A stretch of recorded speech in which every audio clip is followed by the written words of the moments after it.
Bismillahirrahmanirrahim. Assalamualaikum warahmatullahi wabarakatuh.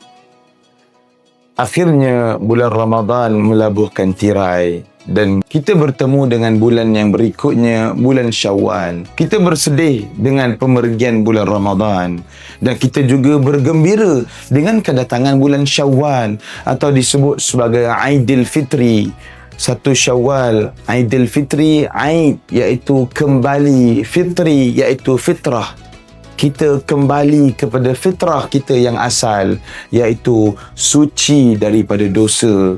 Itulah sebenarnya apa yang kita harapkan dengan berakhirnya Ramadan, masuknya bulan Syawal, dan kita dituntut untuk bertemu dengan ramai kenalan-kenalan sambil mengucapkan taqabbalallahu minna wa minkum. Semoga Allah menerima amalan kamu dan amalan kita semua sepanjang kita beramal dalam bulan Ramadan sebelum ini.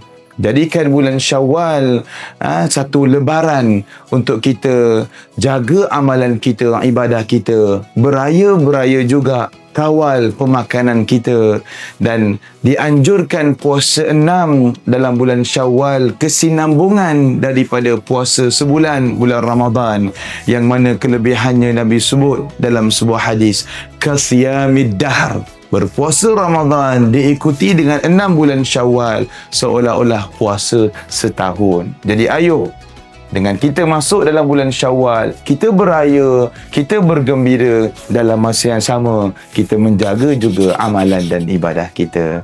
Wallahu alam. Assalamualaikum warahmatullahi wabarakatuh.